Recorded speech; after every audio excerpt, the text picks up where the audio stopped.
जय हिंद दोस्तों, स्वागत है आप सभी का हमारे चैनल पे। आज की क्लास में आपको बहुत मज़ा आने वाला है क्योंकि आज की क्लास बहुत शानदार होने वाली है। इसमें जितने क्वेश्चन हम आपको बताएंगे वो बहुत महत्वपूर्ण क्वेश्चन हैं और ये बहुत आसानी से आप समझ भी जाएंगे। आइए इसकी शुरुआत करते हैं। इसमें देखिए, जो पहला क्वेश्चन आपके सामने रखा गया है ये सेट का रखा गया। अब पिछले मैराथन की क्लास में भी हमने सेट का ही रखा था, लेकिन उसमें एक छोटी सी गलती हो गई थी, एक नंबर हमसे छूट गया था। उसकी वजह से कई मित्रों ने कमेंट किया था और इसीलिए मैंने सबसे पहला जो क्वेश्चन रखा वो सेट का ही रखा। तो देखिए इसको कैसे करते हैं। इसमें देखिए दिया गया समुच्चय ए, जिसमें ये चार अवयव आपको दिख रहे होंगे, 8, 12, 15 और 16। और समुच्चय में आप ध्यान रखिएगा यहाँ पर मझला ब्रैकेट होता है, क्योंकि इसमें मान लीजिए ये इस तरीके से टाइपिंग मिस्टेक हुआ है, लेकिन आइए नीचे लिख देते हैं। देखिए ध्यान देना है आपको, ये क्वेश्चन कैसे करना है, बहुत आसान तरीके से आप कर लेंगे। और ये जितने भी बता रहे हैं इसमें से एक आध क्वेश्चन ये सेट का, सिर्फ सेट पे ध्यान देंगे पहले, उसके बाद आगे बात करते हैं। पहले लिख देते हैं। देखिए 8, 12, 15 और 16 ये हो जाता है समुच्चय ए का मान, और समुच्चय बी का मान मैं बगल लिखता हूँ। 8, 15 है और 17 और ये 20। तो ये देखिए आपके सामने दो सेट दिए गए। अब आपसे बोला गया है ए यूनियन बी और ए इंटरसेक्शन बी, दो अलग अलग मान आपसे पूछे गए हैं। तो पहले ए यूनियन बी की बात करते हैं। ए यूनियन बी, ये है ए यूनियन बी। यूनियन में क्या होता है? संघ। यूनियन का आपने नाम सुना होगा, हिंदी में अगर इसका रूपांतरण करेंगे तो ये यूनियन का मतलब होता है संघ। तो इसमें ध्यान देना है कि आपको एक सिंपल तरीका लगाना होता है। जैसे ए यूनियन बी आपसे पूछा गया, तो पहले आप इन दोनों सेट में आप ये देखिएगा कि कितने अवयव मिल रहे हैं। जैसे 8 है, इसमें भी 8 है। 12 है, 12 नहीं मिल रहा है तो 12 12 नहीं ध्यान देंगे। 15 देखते, 15 दोनों में है। इसके बाद 16, 16 नहीं है। तो कुल मिला के 8 और 15 दोनों में है।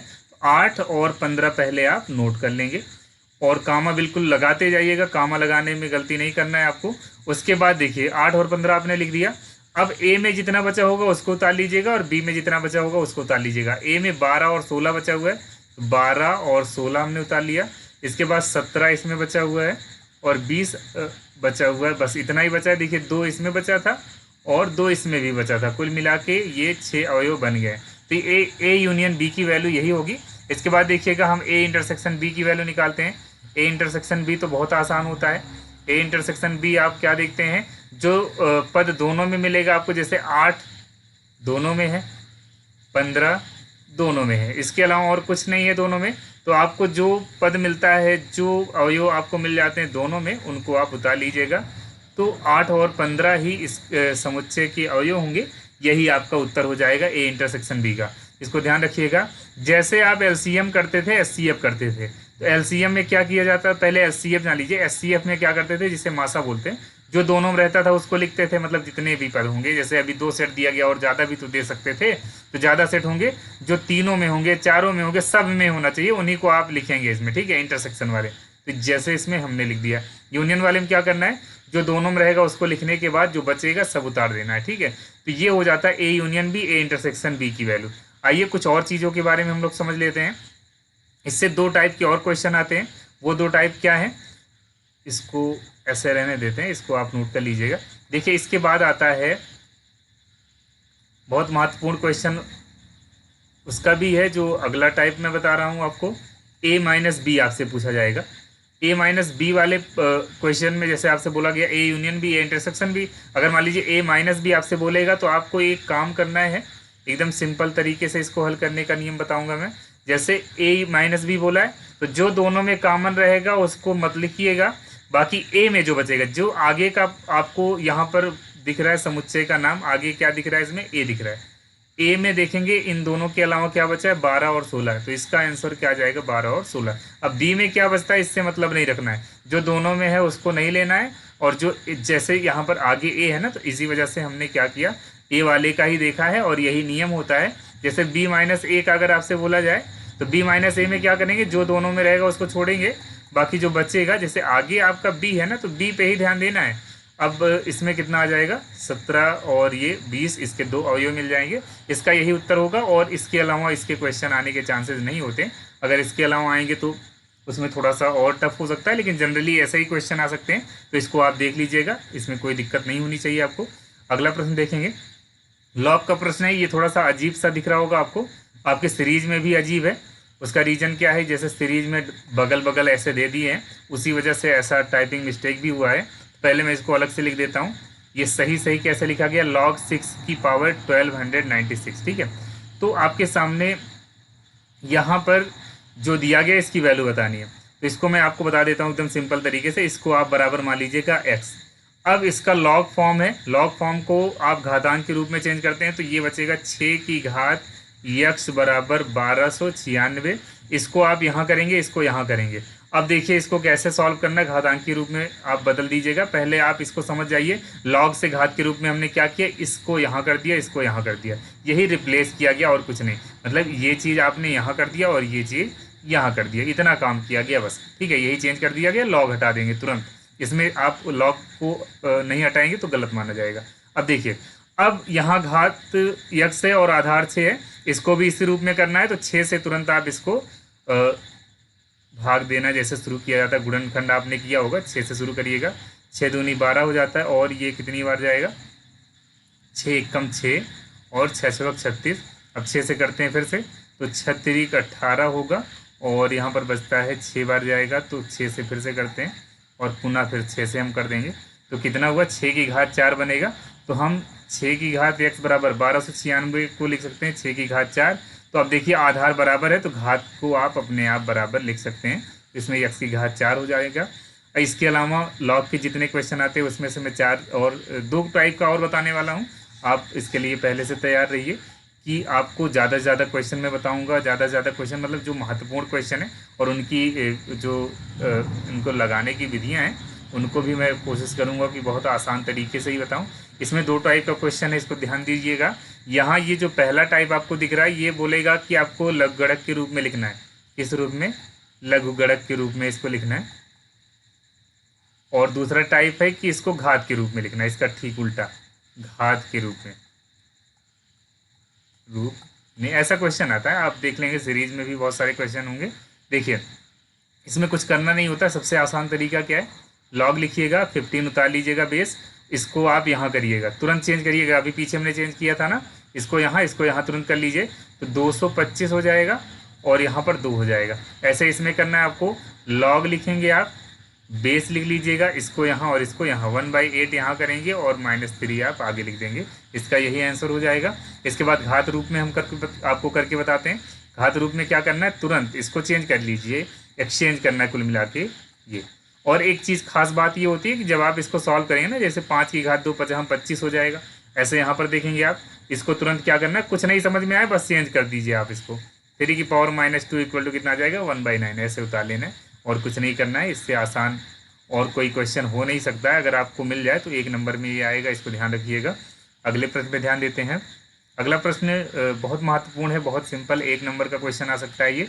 आपसे बोला गया 90 पैसे व 9 रुपये में आपको क्या करना है, सरलतम अनुपात बताना। तो अनुपात हमेशा सरलतम ही बताया जाता है, तो पहले इसको नोट कर लेंगे हम।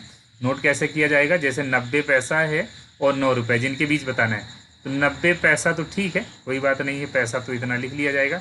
लेकिन यहाँ देखिए 9 रुपये हैं, तो एक सबसे खास बात मैं आपको बताना चाहूँगा जिसमें आप गलती कर सकते हैं। जैसे यहाँ पैसा है, यहाँ रुपया है, तो दोनों बराबर होना चाहिए, दोनों बराबर, या तो दोनों पैसे में हो या तो दोनों रुपए में हो। अगर नहीं है तो बराबर करना होगा। इसमें एक बात आप ध्यान रखिएगा, जैसे दोनों बराबर नहीं है तो बराबर करने के लिए या तो पैसे को रुपए में बदलिए या तो रुपए को पैसे में बदलिए। तो रुपए को पैसे में बदलना ज़्यादा आसान है। इसी वजह से क्या करते हैं हम, 9 रुपये को पैसे में बदलेंगे, 9 गुणे 100, क्योंकि 1 रुपये में 100 पैसे होते हैं, इसलिए इसको मल्टीप्लाई हमने किया, 900 पैसे हो जाते हैं। अब देखिएगा, अब दोनों के मात्रक बराबर हो गए ना, अब इनका अनुपात निकालना बहुत आसान हो जाएगा। इनका अनुपात तुरंत आप क्या करते हैं, निकाल लेते हैं। तो इनमें बताना है, तो जो आगे लिखा गया उसको ऊपर लिखेगा, जो पीछे लिखा गया उसको नीचे लिखेगा। अब इसको जब आप सिंप्लीफाई करेंगे, 0 0 काट दीजिए, 9 एकम 9, 9 दहम 90, 1/10। कुल मिला के अनुपात क्या आएगा, अनुपात जो आपका आ जाता है वो आ जाएगा 1:10। इसको ध्यान रखिएगा, मतलब 1:10 आ जाएगा। ऐसे इसी टाइप में एक क्वेश्चन मैं आपको और बताने वाला हूँ, उसको देख लीजिए। जैसे यहाँ पर रुपए थे, अन्य मात्रक में भी क्वेश्चन आ सकता है। जैसे देखिए यहाँ समय में आ गया, मीटर सेंटीमीटर में आ जाता है। अक्सर आपको जो ये क्वेश्चन मिलेगा ना इस टाइप में, देखिए बोला, पहले इसको देख लीजिए, 2 घंटे 15 मिनट का 45 मिनट से अनुपात बताना है। तो ऐसे क्वेश्चन में उल्टा सीधा करके ऐसा दिया गया होगा ताकि आप गलत जरूर कर दें, क्योंकि यूनिट आपकी गलत दी गई होगी। गलत मतलब गलत नहीं देते, मतलब अलग अलग दे देते हैं, जिसकी वजह से चेंज करना होगा। जैसे यहाँ देखिएगा क्या दिया गया, 2 घंटा 15 मिनट, और आगे यहाँ देखिएगा 45 मिनट। अभी हमने आपसे क्या बताया, हमने आपसे बताया कि दोनों का मात्रक बराबर होना चाहिए। दोनों का मात्रक बराबर करने के लिए क्या होगा, जैसे ये तो 45 मिनट हो गया, लेकिन यहाँ देखिए घंटे और मिनट दोनों में है, तो दोनों का मात्रक बराबर करने के लिए घंटे को पहले मिनट में बदल के इसको जोड़ देंगे। तो 2 घंटे का मतलब हो जाता है 120 मिनट और धन 15 मिनट। तो इसको हम बदलेंगे तो कितना मिल जाता है, ये मिल जाता है आपका 135 मिनट। तो कुल मिला के आप देखेंगे, आप ये भी मिनट में, ये भी मिनट में। अब तुरंत ये अनुपात में बदल देना होगा, मतलब इसका अनुपात निकाल लेना होगा। अनुपात निकालने का सिंपल तरीका है, हमने कहा जैसे इसका इसके साथ बताना है, तो इसको आप ऊपर लिख लीजिए और 45 को नीचे। 45 को अगर आप भाग दे 135 को 45 से भाग देते हैं तो शायद 45 तिहाइयाँ होता है 135, तो कुल मिला के ये आ जाता है 3:1। आप सिंप्लीफाई अलग तरीके से छोटी छोटी संख्याओं से काट करके कर सकते हैं, 5 से, उसके बाद 3 से, फिर 3 से 9 से भी काट सकते थे आप। तो आप इसको कर सकते हैं जैसा सही लगे आपको। तो इस तरीके से इस टाइप का क्वेश्चन आप करेंगे, और गलती बिल्कुल नहीं करना है। थोड़ा सा प्रैक्टिस ज़रूरी होता है, प्रैक्टिस के बिना मैथ में गलती होने के चांसेस होते हैं। या तो जो हर बार जो मैथ जिनकी बहुत अच्छी होती है उनके लिए नहीं दिक्कत है, लेकिन जिनकी थोड़ी सी वीक होती है उनके लिए बहुत बड़ी मुसीबत होती है, वो गलत कर देते हैं, तब तो फिर बैक आ जाता है। बैक आने का मतलब ये है बहुत बड़ी मुसीबत आपके ऊपर आ जाती है। यहाँ देखिएगा गुणनखंड का क्वेश्चन है। गुणनखंड के क्वेश्चन को मैं और भी तरीके से, मतलब और भी टाइप के क्वेश्चन में बताने वाला हूँ। गुणनखंड का अलग से वीडियो भी बनाया हुआ है, अगर देखना चाहें तो देख सकते हैं, जो 3rd सेमेस्टर में पूछा जाएगा। तो देखिए क्या करना है इसमें, गुणनखंड वो भी जैसे इस टाइप का क्वेश्चन अगर मिलता है सीरीज में ऐसे लिखा गया, तो सीरीज को देखकर मत परेशान हुआ करिए, उसको समझने का प्रयास किया करिए। इस तरीके का क्वेश्चन है। जैसे देखिए आपको बीच वाला पद तोड़ करके ही गुणनखंड ज़्यादातर मिलेगा। तो इसमें देखिए ये बीच वाला पद 3 है और यहाँ 10 दिया गया, तो आपको क्या करना है, जो आपके सामने इधर पीछे 10 दिया गया ना, 10 का ऐसा गुणनखंड करना जोड़ने या घटाने पर 3 आ जाए। तो 10 का गुणनखंड 10 को कैसे कर सकते हैं, 5 गुणे 2 ही लिख सकते हैं। अब यहाँ पर देखिएगा 5 गुणे 2 अगर लिख सकते हैं तो 5 में से अगर हम 2 घटाएंगे 3 आ भी तो जाएगा। गुणा करने पर क्या, गुणा करने पर देखिए 10 आ रहा है और घटाने पर 3 आ रहा है। तो परेशान नहीं होना है, आपको क्या कर देना होगा, 5 की जगह, ये 3 की जगह पे 5 ऋण 2 कर देना है, और इस प्रकार से इसको ऐसे उतार लेना है। तो कुल मिला के 5 दूनी 10 हो जा रहा है और 5 में से 2 जाएगा 3। ये ध्यान देना होता है, यहीं सबसे ज़्यादा गलती होती है, बीच वाले पद को तोड़ने में ही सब कुछ है, इसी में सब कुछ है, बीच वाला पद तोड़ने में। देखिए इसमें जब इसको घटाते हैं तो ये आ जाना चाहिए, अगर जोड़ का आ जाए तो जोड़ने पर आना चाहिए, ठीक है। अब देखिए क्या करेंगे आप, आगे का काम ये है x² + 5x - 2x और -10। अब इसमें क्या करना होगा, आगे वाले पद में से, आगे दोनों पदों में से x कॉमन ले लीजिए तो x + 5 हो जाता है, और -2 कॉमन ले लेते हैं तो क्या मिलेगा, x + 5 आ जाएगा, ठीक है। तो अब आपके सामने जो ये लाइन दिख रही है, इसमें आप एक खास चीज़ देख रहे होंगे, जिसमें x + 5 दोनों में, अगर ये दोनों बराबर नहीं आता है, दोनों अलग अलग आ रहे हैं, इसका मतलब कहीं ना कहीं आपने गलती कर रखी है। अगर बराबर आ गए मतलब ये है बहुत सही है, सब कुछ सही चल रहा है। तो क्या करेंगे, जो दोनों में रहेगा उसको अलग से आप लिखेंगे ही, उसके बाद जो बचेगा उसको आप उतार लेंगे। तो कुल मिला के ये जो है आपका गुणनखंड कंप्लीट होता है। अब देखिए कुछ और क्वेश्चन मैं आपके लिए लेकर आया हूँ, ये उसी टाइप का है लेकिन देखने में अलग लगेगा आपको। देखिए ये पहला क्वेश्चन जो कि आपके सामने दिख रहा होगा यहाँ पर, ये पहले आप देखिए, इसमें गलती बहुत ज़्यादा होती है और मैं बताता हूँ आप गलती कहाँ करते हैं। पहले इसको देख लीजिए, इसको अलग से मैं लिख देता हूँ, 11x⁻² ऋण 41x है और ऋण 12। तो देखिए ऐसे क्वेश्चन में आपको क्या करना होगा, यहाँ जो x² के साथ में गिनती दिख रही है और जो कांस्टेंट जो अचर पद आपको दिख रहा है, इन दोनों को गुणा के रूप में लिखिए। इनका गुणा नहीं करना है, यहाँ गलती क्या करते हैं सब, यहाँ गलती ये करते हैं जैसे इनका गुणा कर लिए, फिर समय बर्बादी होती है, बस समय बर्बाद नहीं करना। मैं आपको एक सिंपल ट्रिक बताता हूँ, जैसे 11 है और 12 को क्या लिख सकते हैं, 12 को आप इस प्रकार से लिख सकते हैं 3 × 4, ज़रूरत के हिसाब से काम किया जाता है, तो इस तरह से लिख सकते हैं। ज़रूरत पड़ेगी मैं 4 को भी तोड़ूंगा 2 × 2 के रूप में। अभी देखिए हमको इसको इस प्रकार से व्यवस्थित करना है, जोड़ने या घटाने पर 41 आ जाए। तो देखिए 41 लाने के लिए आप कुछ इस प्रकार से समझेंगे, जैसे देखिए इनका हमने फैक्टर कर दिया, गुणनखंड कर दिया है इनका। तो यहाँ देखिएगा इसको 11 × 4 = 44 और 3 बचा हुआ है ना ऋण 3, 44 में से 3 जाएगा, 41 बचेगा कि नहीं बचेगा। और अगर आप 44 को 3 से गुणा कर देते हैं तो यही मिलेगा जो इनको गुणा करने के बाद मिलता है। कुल मिला के सीधी बात यह है कि आप कैसे करेंगे, पहले इतना इंटू इतना यहाँ पर लिख लीजिएगा, इनका फैक्टर इस प्रकार से करिएगा, तो इनको व्यवस्था इस प्रकार से कीजिएगा। जैसे 11 चौक 44 हमारे मन में आ गया कि 11 चौक 44 और ऋण 3 करने पर 41 मिल जाएगा, तो यही कर लीजिए आप। अभी और भी क्वेश्चन बता देते हैं, परेशान नहीं होना है आपको। और थोड़ा सा अपने आप को व्यवस्थित करिए। गुणनखंड के जो नियम होते हैं वो सबको इसलिए नहीं समझ में आते क्योंकि बहुत सारे क्वेश्चन बहुत टाइप के होते हैं। अभी तो आप ये जान लीजिए ट्रेलर देख रहे हैं, ठीक है।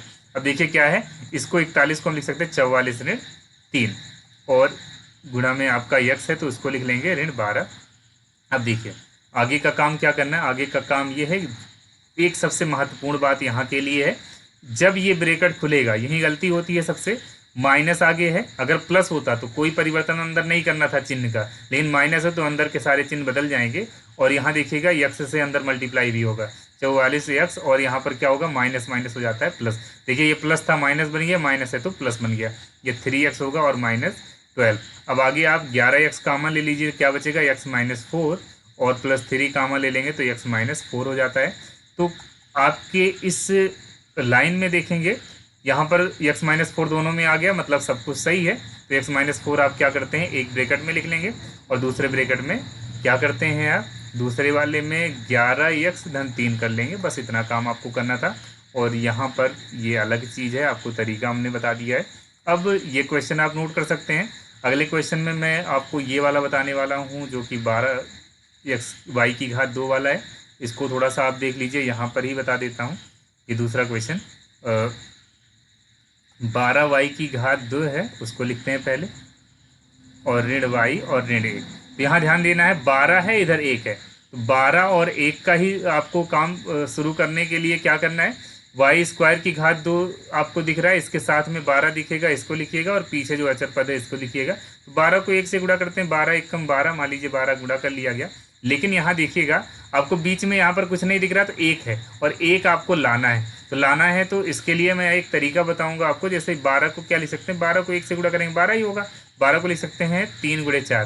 तो यहाँ ध्यान देंगे 4 में से 3 घटेगा तो क्या मिलेगा आपको, 1 मिल जाता है। तो आप 4 ऋण 3 यहाँ पर लिख सकते हैं इसकी जगह पर। इसी वजह से हम इसको इस प्रकार से परिवर्तित करने वाले हैं, 4 ऋण 3 लिख देते हैं।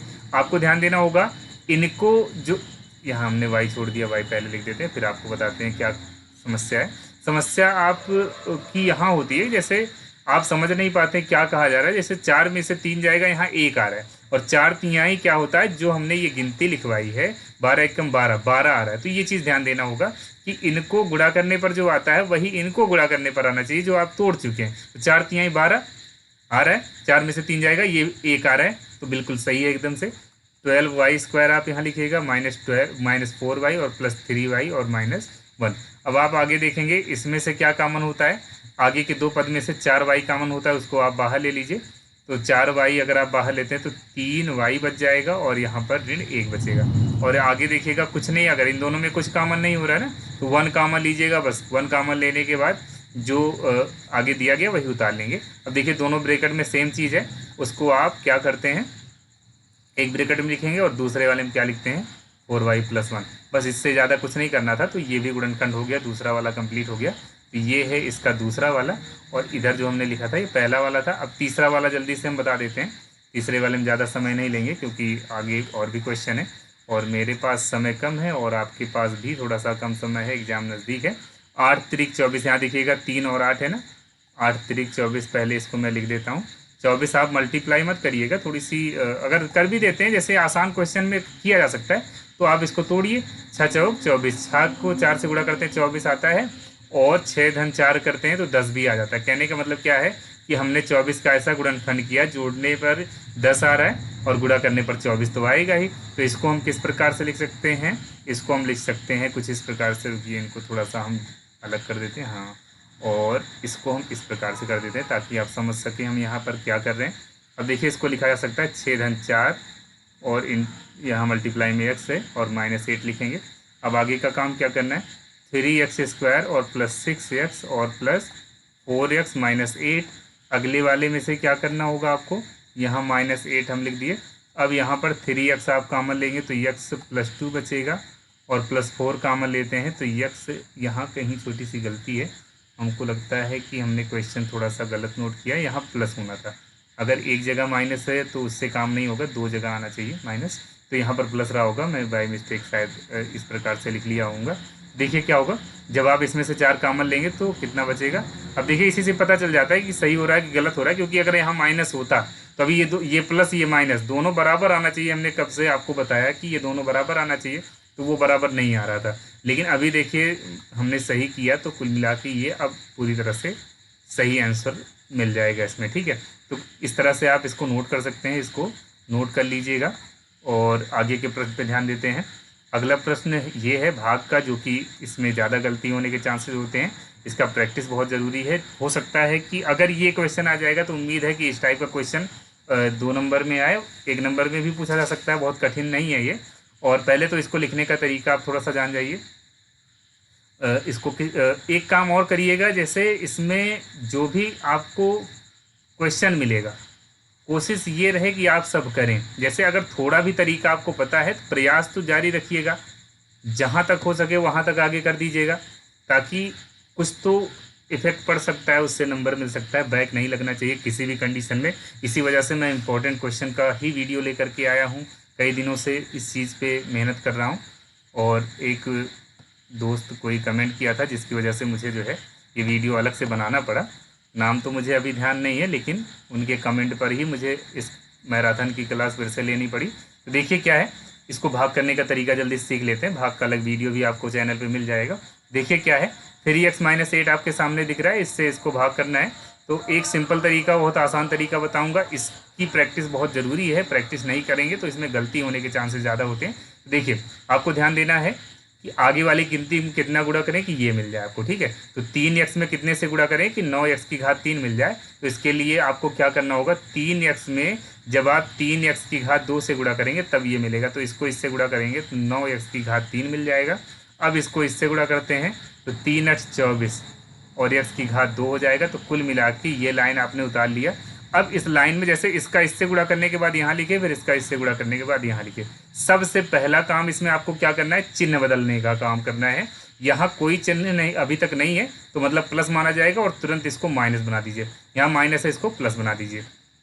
अब देखिए इतना माइनस इतना हो रहा है ना, तो इससे ये कट जाता है। आगे जो बचेगा उसको सॉल्व करना है। आगे सॉल्व करने के लिए एक सिंपल तरीका, देखिए एक माइनस में है एक प्लस में है तो घटेगा, और चिन्ह कौन सा लगेगा, जो गिनती बड़ी होगी। जैसे देखिए यहाँ 24 और 45 में बड़ी गिनती कौन है, ये वाली है। अब इन दोनों में अगर कोई भी एक प्लस एक माइनस है घटाया जाएगा, लेकिन चिन्ह कौन सा लगता है, जो गिनती बड़ी होती है। गिनती यहाँ 45 वाली बड़ी है तो घटा देते हैं पहले, और माइनस हमने लगा दिया बड़ी गिनती की वजह से। देखिए क्या होगा, 5 में से 4 जाएगा, 1 बच जा रहा है, और 4 में से 2 जाएगा, तो घटाने का तरीका वही रहेगा सब कुछ। लेकिन आपको ये ध्यान देना होगा चिन्ह आगे क्या लगाना है। चिन्ह इसी आधार पे लगाएंगे कि कौन सी गिनती बड़ी है, उसी के सामने वाला चिन्ह लग जाएगा। और आगे देखिए अब 71x हम उतार लेंगे। अब आगे का काम बिल्कुल वैसे चलेगा जैसे यहाँ पर हमने किया था पहले पद में। इसमें सोचना है कि इसमें कितने से मल्टीप्लाई करेंगे, -21x² आ जाए। देखिए माइनस प्लस माइनस मिलके तब माइनस बनेगा, और 21 कैसे आएगा, 7 से मल्टीप्लाई करेंगे 21 आ जाएगा, 7 3 21, और यक्स से जब गुणा करते हैं तो यक्स से यक्स कितना हो जाता है, x² आ जाता है। तो कुल मिला के जब हम इसको इससे गुणा करते हैं तो 21x2 मिल जाएगा। अब ऋण 7x को फिर ऋण 8 से भी तो करना है, इस जैसे क्रम आप ये जारी रखिएगा, इसका इससे भी करना है। तो अब माइनस माइनस देखिए यहाँ माइनस बन जाता है प्लस, तो माइनस माइनस प्लस हमने लिख दिया। अब देखिए 7 को 8 से मल्टीप्लाई करते हैं तो 7 8 56 और यक्स चिन्ह। अब इसके बाद तुरंत अगला प्रोसेस जो आगे का काम होता है आपका चिन्ह बदलने का, तुरंत ये माइनस से प्लस करिएगा, प्लस है तो माइनस, ये काम आप तुरंत करेंगे। अब इसमें से ये घटाएंगे तो ये तो कट जाएगा, लेकिन आगे का काम क्या है, जैसे 71x है, यहाँ पर 56x है, तो इसको जब आप घटाते हैं 1 + 1 माइनस घटेगा, चिन्ह कौन सा लगेगा। देखिए इस बार 71 बड़ा है तो इसके सामने प्लस है, तो प्लस चाहे लिखिए या ना लिखिए चलेगा, माइनस जरूर लिखा जाता है। ठीक है, तो 11 में से 6 जाएगा 5 बचता है, इधर 6 में से 5 जाएगा 1 बचेगा, और यक्स आगे ऋण 40 है। यहाँ प्लस नहीं लगा रहे हैं, इसका मतलब ये नहीं है कि प्लस नहीं है, अगर नहीं लगाएंगे तब भी इसका मान प्लस में ही माना जाता है। तो आगे का काम थोड़ा सा हम और कर देते हैं। अब लास्ट है, इसके बाद और आगे कुछ नहीं करना है। तो यहाँ देखिएगा आगे आपको ये सोचना है 3 में कितने से गुणा करेंगे 15 आ जाए, तो 5 से गुणा कर देते हैं, आ जाता है 5 3 15, और यक्स तो इसमें पहले से है। कुल मिला के अगर आप इससे गुणा करेंगे 5 3 15 यक्स हो जाता है और 5 40। तो इस प्रकार देखेंगे बहुत आसानी से आपने इसको कंप्लीट कर लिया। चिन्ह बदलने का काम तुरंत जारी होगा। ये हमने प्लस था माइनस कर दिया, माइनस था प्लस कर दिया, इससे ये कट जाएगा, इससे ये कट जाएगा। एक प्लस एक माइनस होगा तभी कटेगा, अन्यथा नहीं कटेगा। कुल मिला के 0 आ जाता है यहाँ। तो एक स्पष्ट बात मैं आपको बताता हूँ, ये तरीका बहुत आसान और बेहतरीन है। 8th क्लास में भी ऐसे बहुत सारे क्वेश्चन है। सरकारी बुक अगर आप देखते हैं, सरकारी बुक जो विद्यालय में लगती है 8th क्लास में। अब यहाँ आपसे यहाँ एक चीज़ और देखना है, भागफल और शेषफल बताना है। शेष फल कितना होगा? शेषफल होगा 0 और भागफल क्या होगा? शेषफल 0 है, भागफल जो ऊपर आया होगा। और मैं एक चीज़ और बताना चाहूँगा, ये थोड़ा सा सही तो कम है लेकिन मुझे बताना ज़रूरी इसलिए लग रहा है क्योंकि आपके लिए थोड़ा सा गलत काम भी कर सकता हूँ अगर आपको नंबर जो है दिलाना हो कहीं। तो देखिए इसमें क्या करना है, जैसे अगर मान लीजिए आप कर रहे हैं और आपको लगता है कि आप गलती कर देंगे, तो प्रयास ये करिएगा कि ये प्रोसेस कर लीजिएगा। लेकिन अगर आपके आसपास कोई अच्छा बच्चा होगा तभी ये पॉसिबल है, नहीं तो नहीं पॉसिबल है। आप क्या करिएगा, जैसे आप बीच वाला प्रोसेस पूरा कर लीजिएगा। अब यहाँ भागफल सही से अगले से पूछकर, जिस पर भरोसा हो उससे पूछ करके आप इसको लिखेंगे और रिमाइंडर आप पूछ करके लिख लीजिएगा, वही आंसर में लिख लीजिएगा। तो उम्मीद है कि आपको पूरा नंबर मिल जाएगा। लेकिन ये तभी पॉसिबल है जब आपके पास कोई अच्छा बच्चा होगा। मैं इससे अच्छा ये कहूँगा कि आप स्वयं से मेहनत करें और इसको सीख लें। आगे का काम करेंगे। अब अगले प्रश्न पे ध्यान देते हैं। अगला प्रश्न आपके सामने है कि किसी फैक्ट्री में 15 मजदूरों की प्रतिदिन की मजदूरी दी गई, इसमें इसका समांतर माध्य। तो यहाँ पर आपको मीन बताना है। मीन मतलब माध्य बताना है, मध्यमान कहीं कहीं लिखा होता है। तो आपने ये किस क्लास में पढ़ा था? आपने फर्स्ट ईयर में SST में नहीं, इसी अरे स्टार्टिंग के जो सब्जेक्ट हैं दोनों, बाल विकास या अधिगम वाला जो था, उन दोनों में से किसी एक में तो आपको इसको ये मिला रहा होगा। मान लीजिए नहीं मिला था तो आप 10th में, 9th में और छोटी क्लास में भी इसको पा चुके हैं। तो आइए इसको करते हैं। समांतर माध्य का एकदम सिंपल फार्मूला होता है। समांतर माध्य बराबर होता है कुल पदों का योग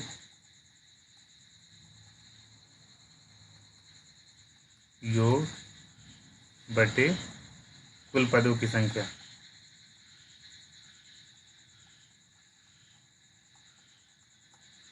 सोचिए इसके बारे में, इस बार फर्स्ट सेमेस्टर में क्वेश्चन आया था।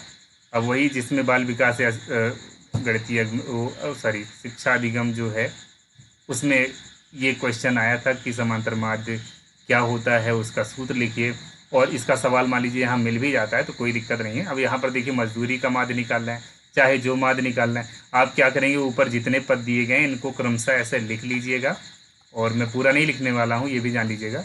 और बटे पदों की संख्या कितनी है? टोटल पदों की संख्या 15। ये मैं पहले से जोड़ के रखा हूँ समय बचाने के लिए। कुल मिला के 1320 इसका जोड़ आएगा। जो टोटल ये दिया गया आपके सामने, इतने पद दिए गए हैं, इनका जोड़ 1320 आएगा। और 1320 बटे क्या करना है आपको? 15।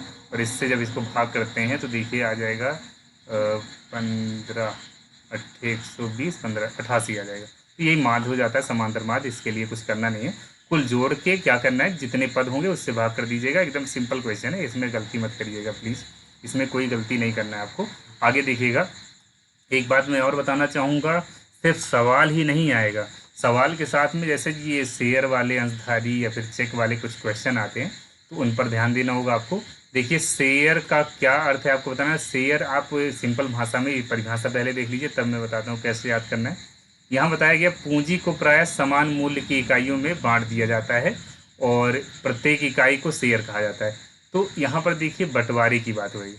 आपको याद हो जब हम लोग या फिर आप लोग कहीं भी पार्टी करते हैं तो, या फिर पार्टी नहीं करते, मान लीजिए कभी कभी विद्यालय में टिफ़िन लेकर जाते हैं, तो आप क्या बोलते हैं कि एक दूसरे में शेयर करके आप इसको, जैसे डिस्ट्रीब्यूशन होता है, शेयर करना जिसे बोला जाता है कि चलिए आपस में शेयर करके इसको खाते हैं, या फिर जो भी सामान होता है आपस में शेयर कर लेते हैं, सहभागिता लेना चाहते हैं। तो कुल मिला के वैसा ही आप इसको समझिएगा कि जैसे जितनी पूंजी होगी उसको क्या किया जाता है, समान मूल्य की इकाइयों में बांट दिया जाता है। और प्रत्येक इकाई को क्या क्या, इकाई मतलब यूनिट होता है। जैसे मान लीजिए अभी ये हिस्सा हो, इसको 4 अलग अलग मूल्यों में या फिर 4 अलग अलग भाग में बांटा जाएगा। एक को क्या बोला जाएगा, इसी को इकाई बोला जाएगा। तो अब प्रत्येक इकाई को ही क्या बोला जाएगा, शेयर बोला जाएगा। इतना ध्यान रखिएगा। और हमको पता है इतने जैसे जिनका मैथ कमज़ोर होता है वो रटने में तो बहुत तेज़ होते हैं, लेकिन अगर प्रयास ये रहे बिना रटे काम हो जाए, समझ के काम हो जाए तो ज़्यादा बढ़िया होता, कभी नहीं भूलेंगे आप। तो शेयर की बात समझ गए होंगे कि पूरी पूंजी को बराबर भागों में बांटना है, उसमें से जो प्रत्येक मतलब इकाई होगी उसी को क्या बोला जाता है, शेयर कहा जाता है। अगर कोई डिफिनीशन आपको याद होगी तो बहुत अच्छी बात है। अब देखिएगा शेयर अंशधारी किसे कहा जाता है, अंशधारी। अंश के बारे में आपको जानकारी होगी। अंश हिंदी में बहुत फेमस क्वेश्चन एक आता था, अंश और अंश में आपको क्या बताना था, इनका अर्थ बता देना था। इसका मतलब कंधा होता था, इसका मतलब भाग होता था। तो यहाँ पर ये भाग वाला आपके सामने दिख रहा है, ठीक है। अब भाग वाला अगर दिख रहा है आपको तो भाग से ही समझ में आ रहा होगा कि कहीं ना कहीं यहाँ हिस्सेदारी वाली बात हो रही है।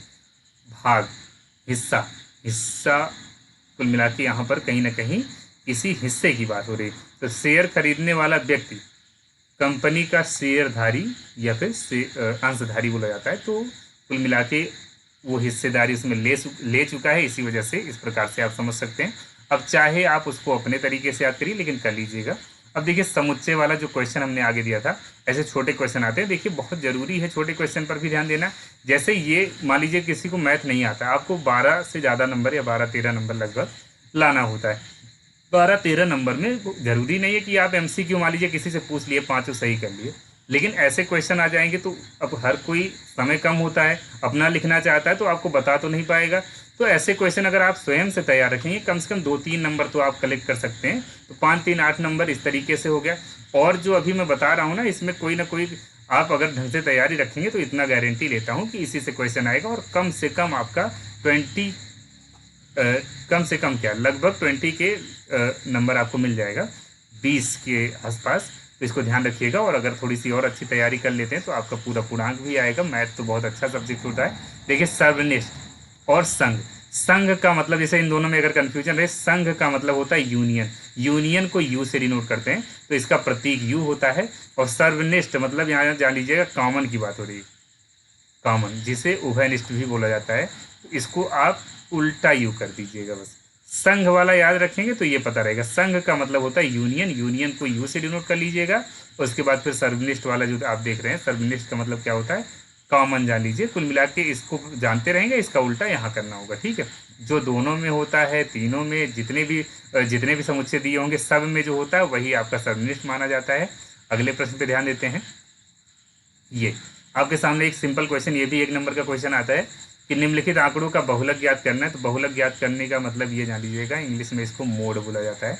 इसको आपने पढ़ रखा हो, बहुत सिंपल, सबसे आसान क्वेश्चन।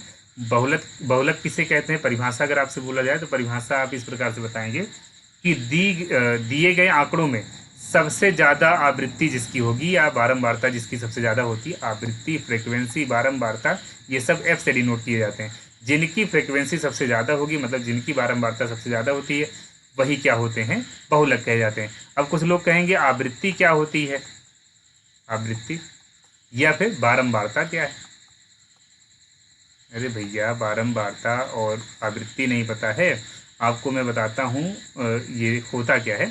जैसे आप देखिए यहाँ पर कोई संख्या कितनी बार आई है, मान लेते हैं 13। 13 देखेंगे कितनी बार आई है, 13 2 बार आई है, या इससे ज़्यादा बार तो आने वाली संख्या। 13 2 बार आई है, तो 13 की आवृत्ति यहाँ 2 बताई जाएगी। जैसे मान लीजिए 13 लिख के यहाँ आवृत्ति 2 लिखी गई, तो ये 2 बारंबारता लिखी गई, यही आवृत्ति है। कोई चीज़ कितनी बार आया, कोई आंकड़ा कितनी बार आया। तो आइए, ये चर्चा का विषय नहीं है, चर्चा का विषय ये है इसमें मोड क्या होगा। ध्यान दीजिएगा, जो सबसे ज़्यादा बार आया होगा वही मोड होता है, वही बहुलक होता है। तो इस आंकड़े में अगर आप नज़र दौड़ाएंगे तो 12 1 बार है, 2 बार है, 3 बार है और 4 बार है। हमारे ख्याल से अगर इसको छोड़ दिया जाए तो और कोई ऐसी संख्या नहीं है जो इतनी बार हो। तो इस प्रश्न के लिए उत्तर आप क्या लिखते हैं, इसका आंसर जो आप लिखेंगे, मोड जिसे बहुलक कहा जाता है, इसका बहुलक हो जाएगा 12। बस इतना करना है आपको। अभी बहुलक का एक क्वेश्चन और माध्यिका का एक क्वेश्चन और समांतर माध्य का एक क्वेश्चन और बताएंगे हम। तो बहुलक कुल मिला के इसका कितना हो जाएगा, 12। और इसी प्रकार से इसमें आप देख लीजिए, जो ज़्यादा बार आया है वही क्या हो जाता है, बहुलक होता है। तो इसमें हमको 38 लग रहा है, आप लोग एक बार चेक कर लीजिएगा, कभी कभी जल्दबाजी में गलती भी होती है। तो इसका उत्तर जो आ जाता है वो 38 आ जाएगा, बहुलक। उत्तर व्यवस्थित ढंग से आप लिखिएगा। अगला प्रश्न देखेंगे आप, यहाँ पर समानुपात का एक क्वेश्चन है। ये आपका अति लघु या फिर विकल्प में से जरूर एक क्वेश्चन आएगा, तो इसको किसी और के भरोसे मत करिएगा। स्वयं से करिएगा। कभी भी ऐसी 4 संख्याएं दी जाएं और बोली जाए कि ये समानुपात में है तो क्या करिएगा, बाहर बाहर और अंदर अंदर की संख्याओं का गुणा करिएगा। यक्स गुणे 12 और बराबर क्या करना है आपको, 9 गुणे 16। इतना काम करना है, इतना, इसके अलावा कुछ नहीं करना है। अब देखिए यक्स का मान आपको ज्ञात करना है, तो यहाँ पर लिखा नहीं है लेकिन आप जान लीजिए, तो यक्स का मान आपको ज्ञात करना है। तो यक्स यहाँ पर आपको दिख रहा है ना, तो यक्स बराबर क्या होगा, इधर गुणा के रूप में जो होता है उधर जाता है भाग के रूप में, तो आप भाग के रूप में ऐसे लिख लीजिए। अब देखिए 4 तिहाई 12 और 4 चौक 16, इधर 3 त्रिका 9, तो क्या करते हैं आप, अब यक्स बराबर आपका आ जाता है 3 और 4, मतलब 3 4 जा 12, इसका आंसर हो जाता है। इतना ही काम इसमें करना था, इसमें और कुछ नहीं करना था। तो ये आप नोट कर सकते हैं, अगर आपको आता होगा तो बहुत अच्छी बात है। कभी भी ऐसा मिलेगा तो ये करके जितना हो सकेगा उतना काम तो कर ही सकते हैं आप, खुद से थोड़ा सा प्रयास करिएगा। आप देखिए आपके सामने बहुत महत्वपूर्ण क्वेश्चन और लेकर के आया हूँ। यहाँ देखिएगा रेखांकित और बियरर चेक में अंतर बताना है। मैं पूरी डिफिनीशन पढ़ने वाला नहीं हूँ, इसको ध्यान रखिएगा, आप स्वयं से याद करिएगा, लेकिन मैं थोड़ा सा हिंट देना चाहूँगा ताकि आसान हो जाए। पहले मैं बता देता हूँ चेक जो है कितने प्रकार का होता है, आप थोड़ा सा एक बार देख लीजिएगा अच्छे से। 3 प्रकार का होता है, ठीक है, जिसमें से 2 प्रकार आपके सामने, एक प्रकार नहीं लिखा है, वो प्रकार आप कमेंट बॉक्स में बताइएगा कि तीसरा प्रकार कौन सा है चेक का। 2 प्रकार आपके सामने है। देखिए पहले मैं एक आसान तरीका बताता हूँ, उसके बाद आप बढ़ा चढ़ा के जैसा मर्जी आप लिखिएगा, क्योंकि ये 2 नंबर में क्वेश्चन आएगा। बढ़ा चढ़ा के कैसे लिखेंगे आप, पहले तो चेक के प्रकार कितने होंगे, हमने बताया 3 प्रकार का चेक होता है, जिसमें से 2 दिया गया। रेखांकित चेक में एक खास बात होती है, इसमें देखिए दिया गया जिसकी राशि धारित खाते में ही जाती है। देखिए ध्यान दीजिएगा, तो थोड़ा सा, अब जो कुछ भी होगा इसमें खाते से, मतलब जैसे देखिए ये चेक जब आप लगाएंगे रेखांकित चेक, तो इसमें क्या होता है, ये इसमें कई टाइप होते हैं, मतलब इसमें कई प्रकार हो सकता है कि कैसे आप कैश प्राप्त करना चाहते हैं। तो इसमें क्या होता है, इसमें सीधे खाते में पैसा जाता है, खाते में जाने के बाद ही आप निकाल पाएंगे। लेकिन ये जो दूसरा टाइप आप देख रहे हैं ना, इसमें देखिए सीधे सीधे आप अगर चेक लेकर के जाते हैं, आपने कई बार चेक से निकाला होगा पैसा, तो चेक लेकर के जाते हैं तो उसमें क्या होता है, इसमें सीधे सीधे आपको पैसा मिल जाता है, मतलब आपको इसमें खाते में पैसा नहीं भेजा जाता है, सीधे कैश दिया जाता है। जबकि इसमें क्या किया जाता है, इसमें खाते में पैसा भेजा जाता है। इसके आगे के प्रश्न पे ध्यान देते हैं। आपके सामने एक सिंपल क्वेश्चन और है शेयर वाला, इसको आप बहुत आसानी से कर सकते हैं, थोड़ा सा ध्यान देंगे बस। इसमें देखिए दिया गया एक व्यक्ति 25 रुपये वाले शेयरों में 2500 की पूंजी लगाता है। तो यहाँ आप देखेंगे 25 रुपये से 25 रुपये प्रति शेयर का मूल्य, प्रत्येक शेयर का मूल्य, या फिर आप ऐसा लिख सकते हैं एक शेयर का मूल्य, एक शेयर का मूल्य, एक शेयर का मूल्य कितना है, 25 रुपये। तो यहाँ एक शेयर का मूल्य 25 रुपये है, तो 25 रुपये आप इसमें क्या करते हैं, इसको पहले लिख लेते हैं एक शेयर का मूल्य। अब देखिए कुल मूल्य कितना है, यहाँ 2500 है।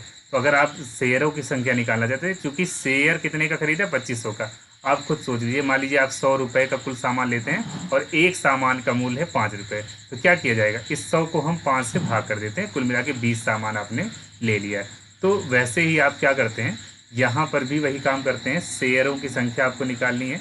शेयरों की संख्या कैसे निकलेगा, कुल मिला के 2500 रुपये का उसने खरीदा है और एक शेयर का मूल्य है 25 रुपये, तो इसको भाग करते हैं तो कुल मिला के कितना आ जाएगा, 100 शेयर। शेयरों की संख्या कितनी हो जाती है, 100। अब आगे का काम करते हैं। आगे का काम ये है कि जब शेयर का मूल्य 30 रुपये हो जाता है तो वो बेच देता है। जैसे खरीदा तो 25 रुपये में था, लेकिन बेचा कितने में है, 30 रुपये में। तो अब बोल रहा है कि इसमें उसको कितना लाभ हुआ है, तो पहले ध्यान दीजिएगा, एक बहुत आसान, जैसे इसमें रटना नहीं, आप खुद सोचिए। उसने एक शेयर पे 25 रुपये लगाए थे और एक शेयर का अब जो मूल्य हुआ है वो 30 रुपये, तो प्रत्येक शेयर पर लाभ, प्रत्येक शेयर पर, प्रत्येक शेयर पर कितना लाभ हुआ है, प्रत्येक शेयर पर लाभ हुआ है। जैसे 30 रुपये में बेचा है और 25 में लिया था, तो ये तो एकदम आपको समझ जाना चाहिए ना, जैसे 30 में लिया, 25 में लिया था, 30 में बेचा, तो 5 रुपये प्रत्येक शेयर, प्रत्येक का मतलब किसी एक पर कितना लाभ हुआ है, 5 रुपये का लाभ हुआ। अब खुद सोचिए उसने कितने शेयर खरीद रखे हैं, 100 शेयर। तो अब कुल मिला के लाभ कितना होगा, कुल लाभ जो होगा, कुल लाभ आप बता सकते हैं, कुल लाभ होगा 100 गुणे 5, कुल मिला के 500 रुपये। इसका कुल लाभ हो जाता है। तो इसको आप लिख लीजिएगा और थोड़ा सा शेयर के क्वेश्चन आप देख लीजिएगा। जिनको नहीं आएगा तो और क्वेश्चन पे पहले अपना कंसंट्रेशन करेंगे, इस पर भी थोड़ा सा ध्यान दीजिएगा। ज़्यादा कठिन तो नहीं लग रहा है, जैसे सामान खरीदते हैं क्रय विक्रय वाला था कुछ वैसा ही है, बस थोड़ा सा अंतर होता है इसमें। अगले प्रश्न पे अब हम ध्यान देंगे। अगला प्रश्न है, ये चक्रवृद्धि ब्याज का है। तो चक्रवृद्धि ब्याज का क्वेश्चन आप बहुत सारे किए होंगे, लेकिन ये क्वेश्चन मैं इसलिए लाया हूँ क्योंकि इसमें कुछ एक गलती होने का चांस ज़्यादा होता है, इसी वजह से ये क्वेश्चन लाया हूँ। यहाँ देखिएगा 1,000 रुपये का 10% वार्षिक ब्याज की दर से 1 वर्ष का चक्रवृद्धि ब्याज बताना है। और यहाँ पर सबसे खास बात क्या है कि ब्याज छमाही चक्रवृद्धि देय है।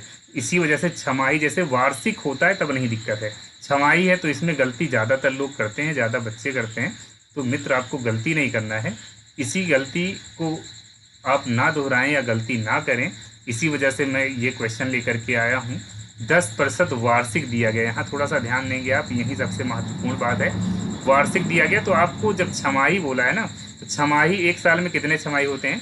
एक साल में होते 12 महीने, मतलब 2 छमाही, क्योंकि 2 6 महीना मिल करके एक 12 महीना तभी तो बनता है, 2 गुणे 6, तो कितने छमाही हुए? 2 छमाही। तो 2 छमाही हुए तो इसको क्या करते हैं, आधे आधे में बांट देते हैं, मतलब 5%, क्या हो जाता है 5% छमाही हो जाएगा। ये अगली बात हो जाती है। अब यहाँ पर एक और बात है, यन दिया गया 1 वर्ष, ये क्या चीज़ है? समय। 1 वर्ष दिया गया, 1 वर्ष अगर यन दिया गया तो एक साल में अभी हमने बताया कितने छमाही होते हैं? 2 छमाही। तो 2 छमाही होंगे तो आप क्या करेंगे, इसको 2 छमाही लिख देंगे। यही सबसे महत्वपूर्ण चीज़ है। अगर यहाँ पर थोड़ा सा एक लाइन में यहाँ पर इस प्रकार से लिखूंगा, प्रति छमाही देय। अब आगे देखिएगा, मैं एक और चीज़ इसी के साथ में बताना चाहूँगा। अगर छमाही के बजाय, इसी क्वेश्चन में छमाही के बजाय आपसे बोला जाए तिमाही, तो प्रोसेस सब कुछ वैसे रहेगा, बस आर की वैल्यू को आप क्या करिएगा, छमाही होने पर जितना वार्षिक में आर की वैल्यू दी गई होगी उसको 4 से भाग करिएगा। और एक साल में कितने छमाही होते हैं? एक साल बराबर होता है, सॉरी तिमाही, तिमाही तिमाही यहाँ पर लिखा गया ना, जो क्वार्टर वाली बात होती, क्वार्टरली। तो यहाँ एक साल में का मतलब क्या हो जाएगा? 4 तिमाही। एक साल में 3 3 3 कुल मिला के, जैसे 3 गुणे 4 तभी तो 12 महीने होंगे। एक साल में कितने तिमाही होंगे? कितने तिमाही? 4 तिमाही, ठीक है। तो यहाँ पर कुल मिला के एक साल में 4 तिमाही होगा। कहीं 2 साल का रहेगा तो कितना हो जाएगा? 8 तिमाही हो जाएगा। इस चीज़ को आप ध्यान रखेंगे। अब यहाँ पर देखिएगा, एक साल का छमाही का क्वेश्चन था, इसलिए हम इसी आधार पर करेंगे। इसमें परिवर्तन आप इसी आधार पर करेंगे, छमाही वाले नियम के आधार पर। एक काम और ध्यान देना होगा आपको, सूत्र जो इसका होता है, पहले तो ये मिश्रधन का सूत्र है। ये जो P बराबर लिखा जाता है, सॉरी P बराबर नहीं लिखा जाता है, गलत लिख दिया हमने, A बराबर लिखा जाता है P1 + R/100 की पावर n। तो यहाँ P की जगह पे ध्यान दीजिएगा, ये जो सूत्र लिखा गया किसका होता है? चक्रवृद्धि मिश्रधन का होता है। ये चक्रवृद्धि ब्याज का नहीं होता है, मिश्रधन निकालने के बाद ब्याज निकाला जाता है। तो कभी कभी ये सूत्र आपसे अलग से पूछ लेता है कि चक्रवृद्धि मिश्रधन का सूत्र लिखिए और प्रतीकों का अर्थ समझाइए। तो ये होता है, ए जो होता है क्या होता है? ए मिश्रधन होता है, अलग से लिख लीजिएगा। पी क्या होता है? मूलधन होता है। आर ब्याज की दर होती है और यन समय होता है। अब ये सवाल हम कर लेते हैं। सवाल में 1000 पी की जगह पे रखा जाएगा, 1 + आर की जगह पे 10 और बटे 100 करेंगे, और यन की जगह पे आप क्या करते हैं? 10 नहीं रखना है, गलती देखिए होती रहती है, ये गलती तो बचना है। इसी गलती से हमने इसको चेंज करवाया है ना, 5 रखा जाएगा। अगर आपका वार्षिक होता, वार्षिक देय होता ब्याज, तो 10 ही रखते, लेकिन यहाँ पर छमाही है इसलिए 5 रखा जाएगा बटे 100, और घात कितना लगाया जाएगा? 2। तो इसको सॉल्व कर लेते, 5 एकम 5 और 5 दूनी 10 से 20 बचेगा। अब देखिए 20 एकम 20, 20 एक 21, कुल मिला के क्या होता है? 1000 यहाँ लिखेंगे, और ये 21 बटे 20 की घात आप 2 लगा देते हैं। अब 1000 तो ये आप लिख ही लेंगे, उसके बाद ये घात 2 होने का मतलब क्या है? इसको 2 बार आप लिखेंगे, 21 बटे 20 और 21 बटे 20। इसको सिंप्लीफाई कर लेते हैं, जैसे 0 से 1 0 ये कट जाएगा, इस 0 से ये 0 कट जाता है। अब देखिए यहाँ पर हम ऐसा करते हैं, थोड़ा सा और आसान कर लेते हैं। 21 21 में 441 होता है। 441 को क्या करते हैं? पहले लिखते हैं और 10 से गुणा करेंगे तो 0 आगे लग जाएगा बटे 4। अब ये इस प्रकार से हमने क्यों किया? आप 4 से मान लीजिए इसको काट देते, डेसिमल में बदल देते तो दिक्कत होती है, ठीक है। इसी वजह से इसको हम इस प्रकार से कर रहे हैं। तो 4 एकम 4, 4 एकम 4, 0 बढ़ेगा, 4 दूनी 8 और 4 पंचे 20। तो कुल मिला के आपके सामने जो मिश्रधन आया है, ये मिश्रधन का मान आया है। अब आपको चक्रवृद्धि ब्याज बतानी है। तो तो चक्रवृद्धि ब्याज बताने के लिए हमने क्या कहा, अभी हमने बताया कि ये आपको मिश्रधन ही मिला है। चक्रवृद्धि ब्याज निकालने के लिए कंपाउंड इंटरेस्ट जिसको बोला जाता है, इसको आप चक्रवृद्धि ब्याज भी लिख सकते हैं। इसमें a माइनस पी कर देना होगा। तो 1102.5 में से क्या करना है आपको, 1000 घटा देना होगा। और जब 1000 घटा देते हैं तो 102.5 रुपये इसका जो है आंसर आ जाएगा। अब जाके ये चक्रवृद्धि ब्याज आया। कभी कभी जल्दबाजी में ये कर दिया जाता है जिसकी वजह से गलती हो जाती है, तो इसमें भी थोड़ा सा प्रैक्टिस ज़रूरी है, तो प्लीज़ इसको आप कर लीजिएगा। अब अगले क्वेश्चन पे ध्यान देंगे। ये आपके सामने क्वेश्चन है, इसमें एक साधारण ब्याज की बात की गई है। साधारण ब्याज का क्वेश्चन आसान होता है। बोला गया साधारण ब्याज की दर से 2500 रुपये का 2 वर्ष 6 माह। देखिए अगर सीधा सीधा वर्ष दिया गया होता तो हम ये क्वेश्चन बताते ही नहीं, क्योंकि सबको पता है PRT/100 लगता है। लेकिन 2 वर्ष 6 माह दिया गया तो इसमें गलती होने का चांस होता है। एक बात और ध्यान रखिएगा, अगर साधारण न लिख करके सिर्फ ब्याज लिखेगा तब भी साधारण ब्याज ही आपको लगाना है। जैसे यहाँ देखिए, जैसे बोला जाए कि इतने रुपए का 2 वर्ष 6 माह की दर से 6% वार्षिक ब्याज की दर से आपको क्या करना है, ब्याज बताना है। तो जैसे कहीं कुछ नहीं लिखा है, सिर्फ ब्याज लिखा होगा, तब भी साधारण ब्याज निकालेंगे। जैसे कुछ बच्चों की ये सबसे बड़ी प्रॉब्लम होती, समझ नहीं पाते कब चक्रवृद्धि निकालना है और कब साधारण निकालना है। अगर सिर्फ ब्याज लिखा रहे या फिर साधारण ब्याज लिखा रहे, तब आप क्या करेंगे, साधारण ब्याज ही निकालेंगे। और अगर कभी चक्रवृद्धि है, चक्रवृद्धि दिखेगा वो जरूर क्वेश्चन में, इसको ध्यान रखिएगा। तो ये चीज़ आप ध्यान रखेंगे, इसमें कोई कन्फ्यूजन नहीं लाना है अपने मन में। अब P का मान 2500 है और R का मान पहले लिख देते हैं, 2500 रुपये है और ये 6% है, इसको ऐसे लिख लिया गया।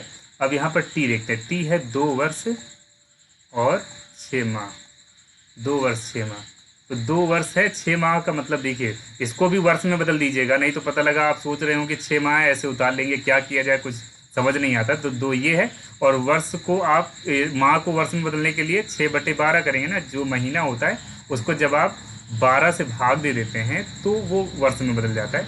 तो कुल मिला के ये जो जोड़ आएगा यही क्या होता है, यही होता है आपका वर्ष। तो 2 प्लस यहाँ पर देखिए 6 1 जा 6, 6 2 जा 12, तो इतना आएगा और वर्ष। इस प्रकार से आप करेंगे। अब आगे देखिएगा 2 दूनी 4 1 5/2 वर्ष। ये इतना वर्क हमने इसलिए किया ताकि आपको कोई कन्फ्यूजन ना हो, आपसे कोई गलती ना हो, तो इसी वजह से हमने इतना वर्क किया इसमें, नहीं तो ये डायरेक्ट बताया जाता है ज़्यादातर। तो क्या होगा, अब इसमें इतना काम हमने कर लिया। यहाँ पर P R और T हो गया। चक्रवृद्धि ब्याज बताना और मिश्रधन बताना है, आइए उसको कर लेते हैं। चक्रवृद्धि ब्याज कैसे किया जाएगा, चक्रवृद्धि ब्याज का सूत्र होता है वो सॉरी साधारण ब्याज है ना, साधारण ब्याज है, मैं चक्रवृद्धि बोल रहा हूँ। साधारण ब्याज का सूत्र होता है जिसे सिंपल इंटरेस्ट बोला जाता है। ये इसका सूत्र होता है P into R into T/100 होता है। तुरंत इसको रखेंगे 2500 और इसकी जगह पे 5/2 रखेंगे R की जगह पे, और T की जगह R की जगह पे 6 है, R की जगह पे 6 ही रख दीजिए, 6 रखेंगे। उसके बाद फिर 5/2 करके बटे 100 कर लिया जाएगा। ठीक है, अब देखिए बहुत सिंपल तरीका, 0 से 0 आप ऐसे काट देते हैं और 2 1 कम 2 2 3 6। अब क्या करना है, 25 और गुणे 5 3 15। अब इसका गुणा करेंगे तो 25 को 15 से गुणा करते हैं, 15 25 75, 15 दूना 30 7 37, 375 रुपये। ये तो आता है आपका सिंपल इंटरेस्ट। अरे सिंपल इंटरेस्ट सिर्फ नहीं पूछा है, ब्याज ही नहीं पूछा, मिश्रधन भी तो पूछा है। तो मिश्रधन का नाम सुनते आप तुरंत ये सोचने लग जाते हैं बस इसमें चक्रवृद्धि ब्याज वाला नियम लगेगा, लेकिन बिल्कुल नहीं। मिश्रधन का सिर्फ इतना मतलब होता है कि जो आपका मिश्रधन निकालना है, मिश्रधन कैसे निकलेगा, जो आपका प्रिंसिपल होता है, प्रिंसिपल मतलब मूलधन होता है, और जो इंटरेस्ट आया सिंपल इंटरेस्ट, ये इसको जोड़ देना होता है बस। तो आपका जो प्रिंसिपल है 2500 है और इंटरेस्ट आया 375, इसको जब जोड़ेंगे तो 2875 रुपये इसका जो है करेक्ट आंसर हो जाता है। इतना मिश्रधन हो जाएगा, इसको ध्यान रखिएगा, इसको आप नोट कर सकते हैं। तो ये जो है आप अच्छे से लिख लीजिएगा। और छोटी मोटी मान लीजिए कहीं जोड़ने घटाने में गलती हो भी जाए तो उसको थोड़ा सा समझ लिया करिए, उतने के लिए आप लोग ऑफर कर देते हैं। इतना समझदारी होनी चाहिए। हमसे पहले क्वेश्चन में पिछली बार तो मिस्टेक हुआ था, फिलहाल पहले क्वेश्चन में 5 छूटा था, उसके लिए कमेंट कर रहे थे कुछ मित्रगण। देखिए क्या करना है, अगला क्वेश्चन यहाँ पर ये हमने जो हेडिंग दे रखी है, जैसे छोटे छोटे क्वेश्चन आते हैं तो उनको कवर करना आपका काम है। कम से कम सवाल में दिक्कत हो तो ये तो लिख सकें आप, ये छोटी छोटी चीज़ों को आप पढ़ लीजिएगा। इसकी परिभाषा मैं यहाँ नहीं लिखा हूँ, सीरीज में आप देख लीजिएगा, समय थोड़ा सा कम है और जो काम करना है सब मुझे ही करना है, इसी वजह से ऐसा नहीं कर पाया, मैं उस पर कुछ कर नहीं पाया हूँ आगे। तो यहाँ देखिएगा, आपके सामने एक बहुत बढ़िया क्वेश्चन लाया हूँ। 10 सेंटीमीटर भुजा के दो घनों को बराबर सटाकर रखने से प्राप्त घनाभ का संपूर्ण प्रेस। तो ध्यान दीजिएगा, घन क्या होता है। आपने घन को अगर देखा होगा, यहाँ पर दो घन सटाया गया। घन का मतलब ये होता है भैया कि आपने देखा होगा इस प्रकार से ये घना हो जाएगा। घन में प्रत्येक भुजा होती है बराबर, घन में प्रत्येक भुजा बराबर होती है, तो वो कैसे होगा ये। अब इसको क्या करिए, ऐसे मिला दीजिए। तो ये घन आपको बताने के लिए, समझाने के लिए मैंने इस प्रकार से लिखा। यहाँ देखिए दो बराबर रखे गए हैं, वो हमने बनाया पहले से ही है ताकि समय ना लगे। तो अब देखिए प्रत्येक की जो भुजा है वो 10 सेंटीमीटर की है। अब इन दोनों को जोड़ने के बाद जो घनाभ बनता है, इसका संपूर्ण पृष्ठ बताना है आपको। तो यहाँ देखिए ये 10, ये 10, मतलब सबकी भुजा 10-10 है, तो कुल मिला के ये हर जगह 10 ही होगा ये। तो आपके सामने जो घनाभ दिख रहा है ये अब आसान होगा आपके लिए। क्यों? क्योंकि आपके सामने यहाँ पर भुजा दिख रही है। देखिए ये भुजा आपको दिख रही होगी। एक बार प्रयास करते हैं थोड़ा सा ऊपर हो जाए ताकि क्वेश्चन भी आपको दिख जाए। हाँ, वो हो चुका है। और ये क्वेश्चन दिख रहा है और ये दो घनाभ सटा करके रखे गए। अब इसमें एक बात देख लीजिए आप, इन दोनों को अगर आप जोड़ेंगे तो ये कितना हो जाता है 20। तो 20 इसकी लंबाई हो जाएगी। आप खुद सोच लीजिए, 10 ये 10 ये, इसको जोड़ा गया, अब ये 20, ये 10 और ये 10। तो कुछ नहीं करना है। अब लेंथ जो हो जाएगी ये 20 सेंटीमीटर, चूँकि ये सेंटीमीटर में, तो आप सब सेंटीमीटर में लिख लीजिएगा। अब यहाँ पर ब्रीथ जो है, चौड़ाई जिसको बोला जाता है, यहाँ पर आप ध्यान देते हैं चौड़ाई, ये चौड़ाई है, ये भी कितना है 10 सेंटीमीटर है। और ऊंचाई कितनी है, ये भी 10 सेंटीमीटर। अब हमने हर चीज़ तो लिख दिया आपके सामने। अब ये लिखने के बाद आपको घनाभ का संपूर्ण पृष्ठ, इसका सूत्र तो आना चाहिए। इसका सूत्र बहुत आसान होता है। घनाभ का संपूर्ण पृष्ठ का सूत्र आप नोट कर लेते हैं। Total surface area of cuboid बोला जाएगा घनाभ का संपूर्ण पृष्ठ। इसको पृष्ठ लिखना है, पृष्ठ, देखिए पृष्ठ, ठीक। इसको आप क्या करते हैं, संपूर्ण पृष्ठ जब आप इसको लिखेंगे तो 2LB + BH + EHL, ये फार्मूला होता है। और ये फार्मूला जैसे आप अप्लाई करेंगे तुरंत आपको इसका संपूर्ण पृष्ठ मिल जाता है। तो L की जगह पे 20 रखना है, B की जगह पे 10, और B की जगह पे 10, H की जगह पे भी 10, और H की जगह पे 10, और L की जगह पे 20 रखना है। तो 2, और यहाँ पर ये हो जाता है 200, ये हो जाता है 100, और ये हो जाएगा 200।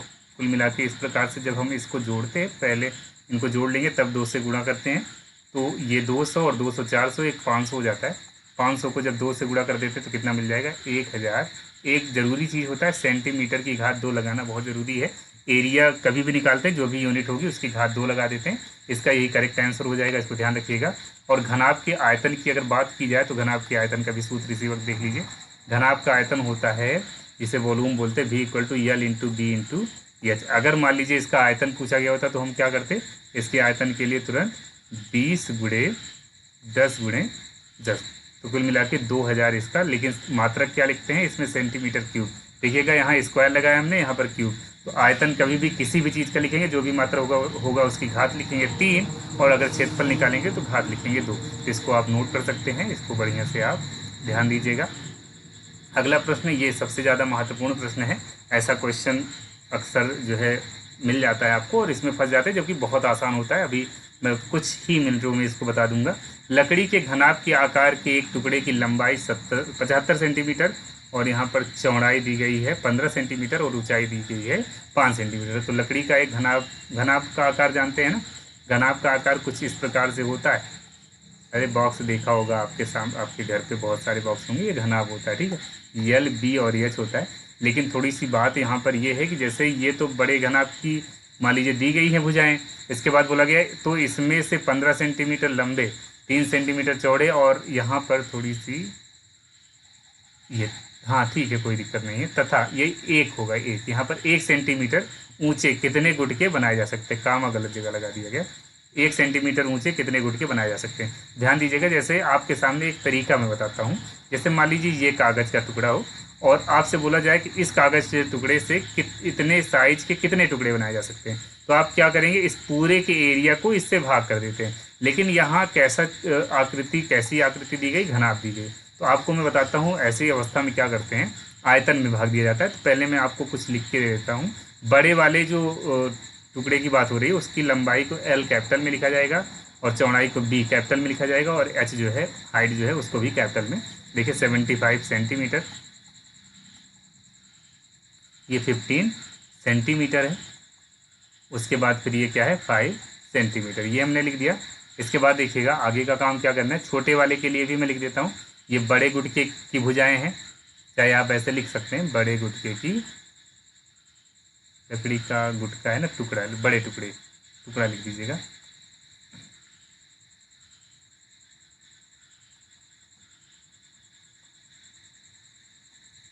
भुजाएं पूरी तरह से आप इसको लिख करके व्यवस्थित ढंग से, और यहाँ पर क्या करेंगे छोटे वाले पूरा लिख लीजिएगा छोटे वाले। तो अब देखिए 15 सेंटीमीटर, तो ये लिखने का सिर्फ इतना मतलब होता है आपसे गलती नहीं होगी। अगर नहीं होती वैसे भी गलती थोड़ा सा डायरेक्ट भी कर सकते हैं, लेकिन अगर मान लीजिए आपका कितने नंबर में हो 2 नंबर में हो तो थोड़ा सा आपको विस्तृत रूप में थोड़ा सा बड़ा लिखना भी पड़ता है। ये नहीं है डायरेक्ट आंसर लिख दीजिए। तो ये देखिए छोटे वाले की साइज दे दी, बड़ी वाले की। एक खास बात इसमें देखिए मात्रक बिल्कुल सेम है, देखिए centimetre centimetre centimetre centimetre centimetre centimetre. अगर ये सेंटीमीटर में नहीं होता तो आपको क्या करना पड़ता, सेंटीमीटर में बनाना पड़ता है, या मात्रक सब बराबर होनी चाहिए। ठीक है, अब देखिए यहाँ पर बोला गया कितने गुटके बनाए जा सकते हैं, तो गुटकों की संख्या ऐसा क्वेश्चन मिलेगा। दीवार और ईंट का क्वेश्चन ऐसे मिलता है तो सेम नियम लगेगा, दीवार के आयतन को ईंट के आयतन से भाग करना है। यहाँ देखिएगा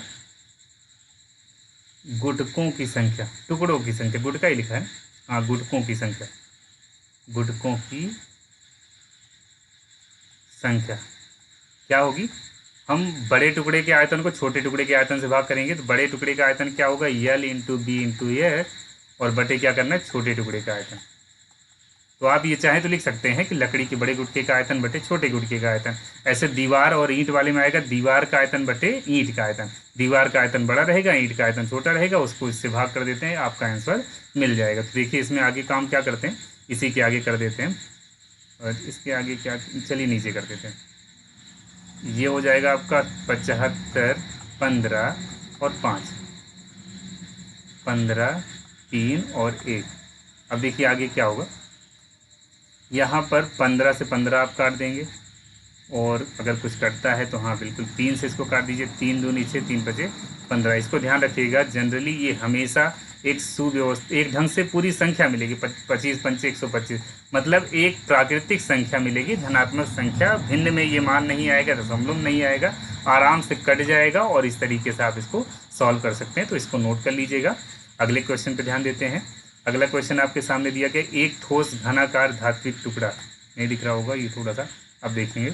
एक ठोस घनाकार धात्विक टुकड़े का संपूर्ण पृष्ठीय क्षेत्रफल, तो घनाकार यहाँ पर लिखा गया, घनाभाकार, दो अलग अलग चीज़ें होती हैं। घनाकार जो क्यूब आप खेलते हैं जिसमें सारी भुजाएं होती हैं भैया बराबर, ये इस तरह का क्यूब होगा, इसमें ये भुजा ये भुजा ये भुजा ये भुजा सब आपस में बराबर होते हैं। ठीक है, तो ये वही चीज़ है आपके सामने जो दिया गया है, वो वही कह रहे हैं।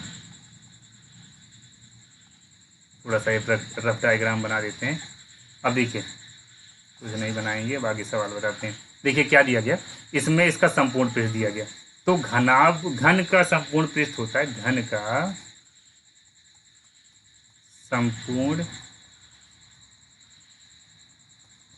पृष्ठ क्या दिया गया 216 सेंटीमीटर की घात 2। नहीं तो आपके मन में आए सीरीज में कैसा दिया गया, ये घात 2 कहाँ से आ गया। तो देखिए क्या है, घन का संपूर्ण पृष्ठ होता है 6 गुणे भुजा की घात 2। अब इसके बारे में समझाने का मौका नहीं है कि क्यों होता है ऐसा, तो इसलिए मैं थोड़ा सा जल्दी करूँगा। अब देखिए क्या होता है, भुजा की घात 2 बराबर क्या आ जाएगा, भुजा की घात 2 बराबर आ जाएगा 216 बटे 6। भुजा की घात 2 बराबर हो जाता है 36। तो भुजा बराबर क्या हो जाएगा, इसे ध्यान दीजिएगा, भुजा घात 2 बराबर 6 की घात 2। अब आप यहाँ देख सकते हैं आपके सामने जो वैल्यू लिखी गई है ये आ जाती है भुजा बराबर 6। अब आप इस तरीके से नहीं करना चाहते तो एक तरीका और भी है, जैसे भुजा की घात 2 बराबर 36 है, तो भुजा बराबर क्या आ जाएगा √36, रूट ये स्क्वायर इधर जाके रूट बनता है, 6 सेंटीमीटर आ जाता है ये इसकी भुजा। अब देखिए इसमें क्या बोला गया था, इसमें इसका आयतन, तो घन का आयतन का सूत्र लगा दीजिए। भुजा का मान पता चलते ही आप तुरंत क्या करेंगे, घन का आयतन, घन का आयतन बराबर क्या हो जाता है भुजा की घात 3। भुजा की घात 3, तो 6 की घात 3 हो जाएगा, 6 36 का 216 सेंटीमीटर की घात 3। ये इसका सही उत्तर हो जाएगा। एक बात बहुत ज़रूरी है, जैसे संपूर्ण पृष्ठ वक्र पृष्ठ संपूर्ण पृष्ठ वक्र पृष्ठ जो भी कुछ कहीं आपको पृष्ठ वाली बात आ जाए, तुरंत जान लीजिएगा एरिया है और उसका मात्रक आप लगाते हैं स्क्वायर के रूप में। और कभी भी आयतन रहेगा अपने जीवन में जान लीजिएगा, सेंटीमीटर में तो सेंटीमीटर क्यूब, मीटर है तो मीटर क्यूब। ये चीज़ आप नोट कर लीजिएगा, इसको ध्यान रखिएगा।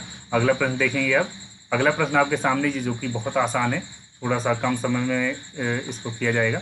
यहाँ देखिएगा एक चित्र दिख रहा होगा, ये थोड़ा सा मैं बड़ा करूँगा। सीरीज में आपके ये मैं देखा था गलत चित्र बना था। गलत मतलब ये है कि इसको यहाँ तक बढ़ा दिए थे, जो कि बहुत गलत है। अगर ये इस तरीके से बढ़ गया तो इसका मान जो 40 दिख रहा है ये पूरा माना जाएगा। और जहाँ तक हमने बनाया, जैसे ये यहाँ तक बना है, तो इसका मतलब 40 सिर्फ इतना है, मतलब ABC का मान 40 है। और 80 जो दिया गया ये दिया गया। तो आपके सामने जो क्वेश्चन है पहले आप उसको पूरी तरह से देख लेते हैं। पूरा क्वेश्चन आपके सामने ये है और इसमें बोला गया है जैसे एक वृत्त है जिसका केंद्र O है और फिलहाल इसमें केंद्र से अभी मतलब नहीं है। अभी देखिए ABC दिया गया कितना 40 अंश और CAB दिया गया है 80 अंश। ये लिखा भी गया है और उसी आधार पर आप कोण जानेंगे। यहाँ ADB ये बताना है मज़ेदार, लेकिन जिनको नहीं पता है वो फंस जाएंगे। देखिए त्रिभुज ABC में पहले आप आएंगे, त्रिभुज ABC में त्रिभुज के तीनों कोणों का जोड़ जो होता है वो 180 अंश होता है। इस वजह से आप ABC कोण देखेंगे, ABC त्रिभुज देखेंगे, इसमें एक कोण होगा ABC और धन कोण BAC और धन कोण ACB। इन तीनों का जोड़ 180 होना था। अब ये और ये इन तीनों का जोड़, त्रिभुज के तीनों कोणों का जोड़ कितना होता है 180। तो अब लेकिन इसमें दो ही पता है हमको, ABC पता है 40 और BAC पता है 80। इसको लिखेंगे और ACB ऐसे आप रहने देंगे। बराबर क्या हो जाता है 180। तो 80 और 40 जोड़ने के बाद कितना मिलता है 120 धन कोण ACB बराबर कितना होगा, B है 180। थोड़ा सा आप यहाँ पर ध्यान देंगे, कोण ACB बराबर क्या आ जाता है, ये चीज़ मैं फिर से लिख देता हूँ। ACB कोण ACB बराबर हो जाएगा 180। ये इधर से इधर लेकर आते हैं तो घटाया जाता है और इसको जब आप घटा देते हैं तो क्या मिल जाएगा आपको 60। कुल मिला के ये जो आप कोण देख रहे हैं ये 60 हो गया। अब एक इसमें थ्योरम आपकी होती है कि एक ही वृत्तखंड के कोण जो होते हैं वो बराबर होते हैं। तो यहाँ आप देखिएगा AB चाप देख रहे हैं, ये AB चाप यहाँ से यहाँ तक ये है, इसमें देखिए ये भी कोण बना है और ये वाला बना है। इसी वजह से ये दोनों बराबर कोण होंगे, इसको ध्यान रखिएगा। कोण एक ही वृत्तखंड के कोण बराबर होते हैं, इसी वजह से ये दोनों कोण बराबर होंगे। हम लिख देते हैं कोण ADB बराबर क्या हो जाता है कोण ACB, मतलब ये भी 60 अंश का होगा। कुल मिला के आप समझ गए होंगे, ये 60 आया था इसी वजह से ये भी 60 होगा। और इसका नियम क्या है, एक ही वृत्तखंड के कोण बराबर होते हैं। ये थ्योरम आपने पढ़ा होगा तो इसको आप नोट कर लीजिएगा। इसके बाद एक क्वेश्चन जो कि और बढ़िया है यहाँ पर दिया गया, इसमें दो थ्योरम और लगती है। आपके सामने ये क्वेश्चन दिख रहा होगा, इसमें एंगल दिया गया 130 और आपसे पूछा गया है दो अलग अलग, जैसे एक ये वाला कोण एक ये वाला कोण। इसका एक सिंपल नियम मैं बताऊंगा, जैसे आपको उधर अभी पीछे एक थ्योरम हमने बताया था, वैसे इसमें होता है कि अगर किसी एक वृत्त पर देखिए, एक ही मतलब वृत्तखंड पर, यहाँ पर एक हिस्सा AC आप देख रहे होंगे, एक ही वृत्तखंड पर जैसे ये मैं वृत्त बनाता हूँ और ये एक वृत्तखंड हो, ये यहाँ से यहाँ तक का हिस्सा आप देख रहे हैं। अब यहीं से आपका केंद्र पर कोण बने, ये केंद्र पर कोण बन गया और यहीं से कहीं भी परिध पर बने, जो ये कोण होता है इसका 2 गुना होता है। कहने मतलब अगर ये x होगा तो ये 2x होगा, सिंपल सी बात। अब जैसे देखिए यहाँ पर ये हिस्सा आप देखिए, हम इस हिस्से की बात कर रहे हैं, यहाँ से यहाँ तक थोड़ा सा सही नहीं बन रहा है, लेकिन चलिए यहाँ से यहाँ तक ये पूरा वृत्त आप देखिए, वृत्त इस पर 30 अंश का कोण बना हुआ है, 130 बना हुआ है और यहाँ देखिए उतने पर ही यहाँ पर ये बताना है आपको इस चीज़ को। तो नियम वही लगेगा जो अभी हमने बताया है। कहने का मतलब ये अगर 130 है तो उसका आधा ही होगा, तो वो नियम में लिखने वाला हूँ। केंद्र पर बना कोण परिधि पर बने कोण का आधा होता है, 2 गुना होता है। और अगर उल्टा बोलेंगे, परिधि पर बना कोण केंद्र पर बने कोण का आधा होता है। तो कोण ADC बराबर कितना हो जाएगा 1/2 एंगल AOC। COA या AOC कोई दिक्कत नहीं, O बीच में होना चाहिए बस, ठीक। 1/2 इंटू कितना हो जाएगा 130। अब इसको इससे अगर डिवाइड करते हैं तो क्या होगा, 2 एकम 2, 2 छंग 12, 2 पंचे 10, तो मिला के 65 आ जाता है। किसका मान आएगा, इसका मान आएगा, ठीक है। इसके बाद देखते हैं अब एक खास बात और, यहाँ देखिए एक चतुर्भुज आपके सामने है ABCD और इस चतुर्भुज में देखिए 4 शीर्ष हैं, एक शीर्ष ये चतुर्भुज है तो 4 शीर्ष होगा ही, लेकिन ये चारों वृत्त पर हैं। और अगर किसी चतुर्भुज के चारों शीर्ष वृत्त पर होते हैं तो क्या होता है, वह एक चक्रीय चतुर्भुज होता है। तो इसी वजह से ये आगे का काम हम कैसे करने वाले हैं, आगे हम ये करते हैं चक्रीय चतुर्भुज। क्या लिखा जाएगा, चक्रीय, थोड़ा सा मैं ऐसा करता हूँ जो साइज थी उसी पर लिखते हैं ताकि आपको अव्यवस्था ना हो, आपको असुविधा न लगे। चक्रीय चतुर्भुज, साइक्लिक क्वाड्रिलेटरल, चक्रीय चतुर्भुज।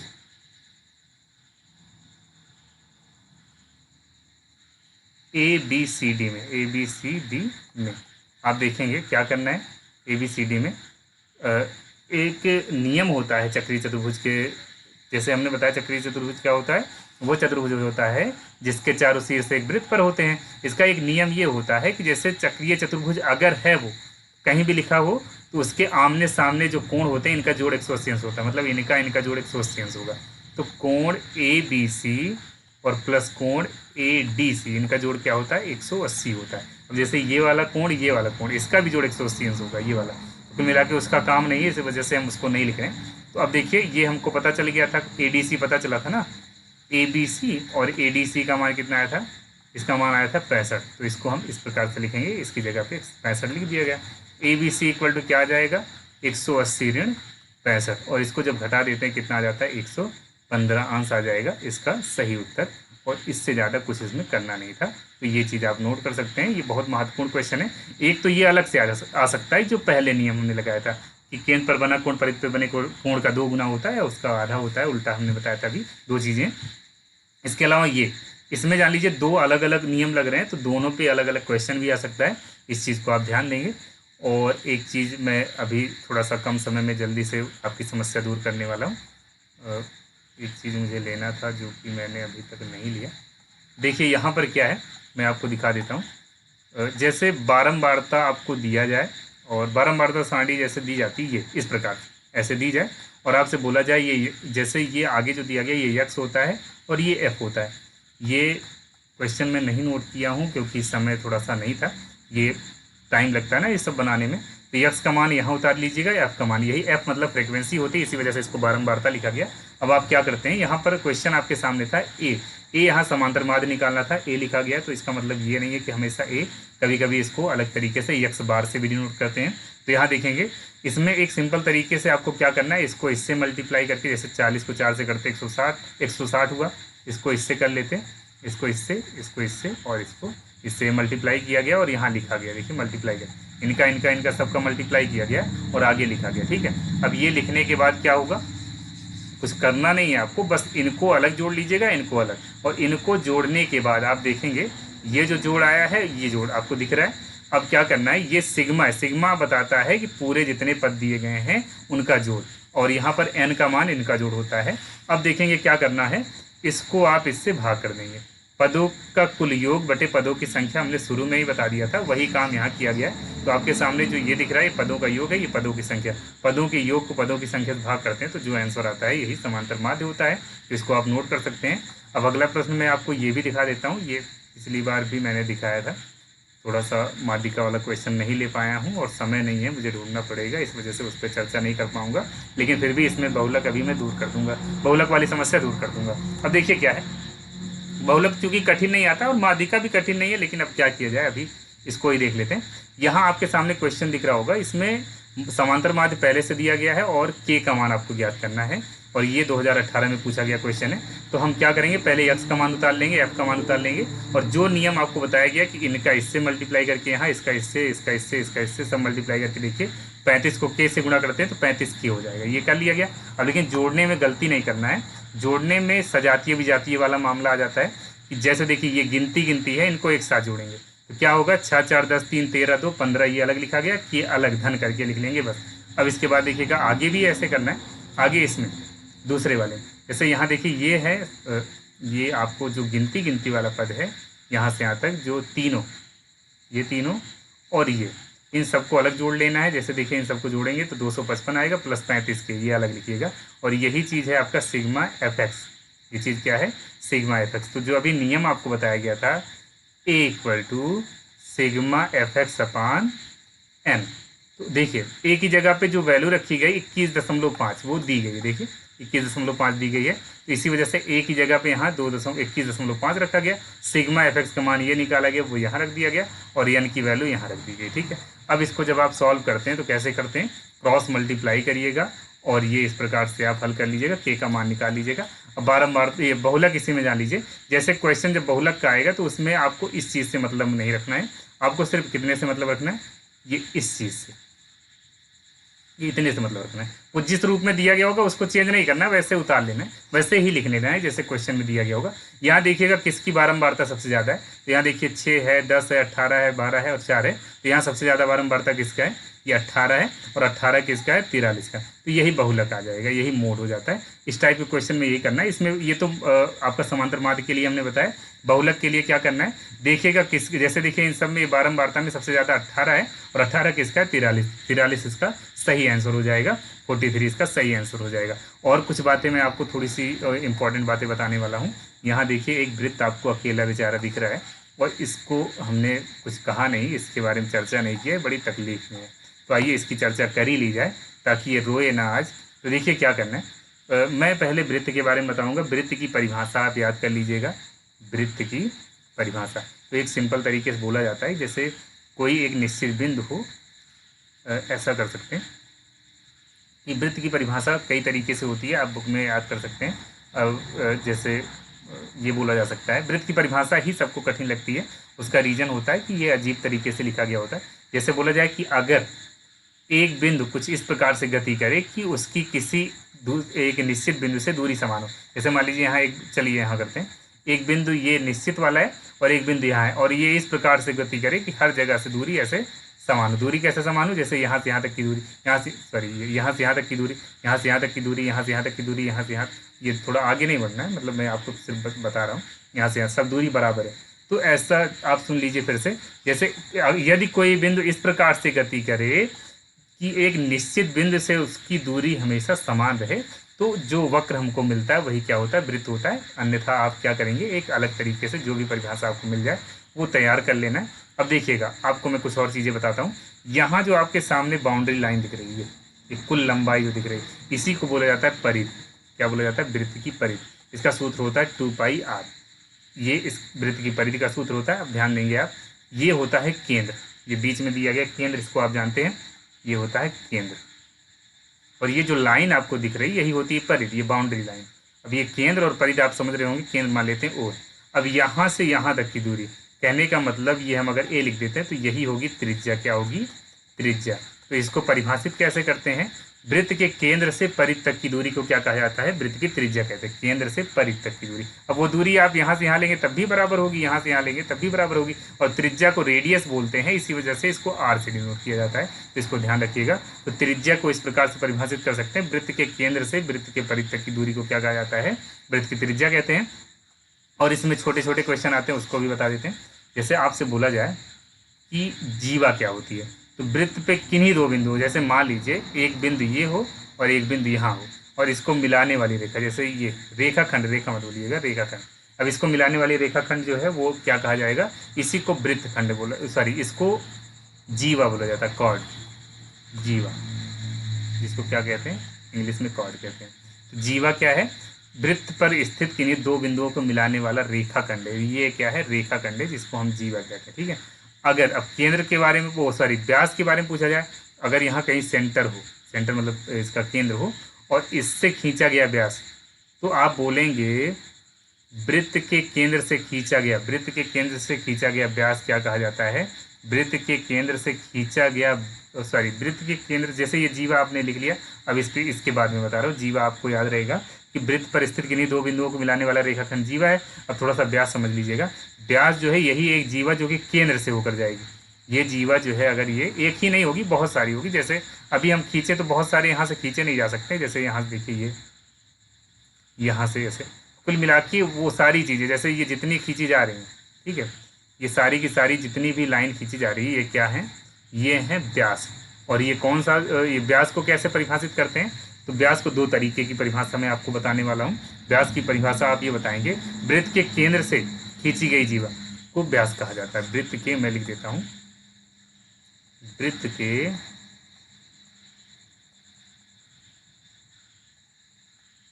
फिर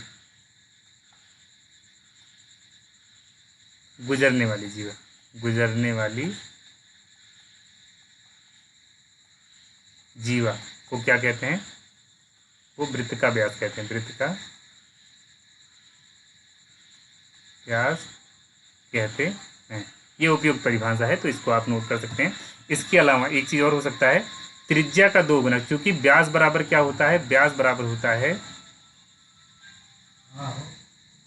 व्यास बराबर होता है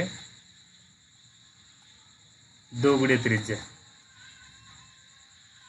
तो ये जो है बता सकते हैं कि त्रिज्या के 2 गुने को भी व्यास कहते हैं। बस 2 टॉपिक और बचा है, जल्दी से उसको देख लीजिए। 2 टॉपिक में एक ये है कि स्पर्श रेखा आपसे बोला जा सकता है। तो वृत्त के परिधि को किसी एक बिंदु पर स्पर्श करने वाली, एक बिंदु ही बताएंगे, यहाँ इस प्रकार से हम बनाते हैं, लेकिन इसको एक बिंदु बताया जाता है। एक बिंदु पर छूती हुई जो लाइन होगी इसको स्पर्श रेखा बोलेंगे, स्पर्श रेखा। और एक चीज़ होता है छेदक रेखा, जो इसको काटती हुई पार हो जाती है। ये स्पर्श रेखा है, ये छेदक रेखा है। तो इसमें आप बताएंगे कि जो किसी वृत्त को काटते हुए पार हो जाए, ऐसी रेखा जो आर पार उसको 2 बराबर भागों में बांट दे, उसे क्या कहा जाता है? वृत्त की छेदक रेखा, इसको बोलेंगे छेदक रेखा।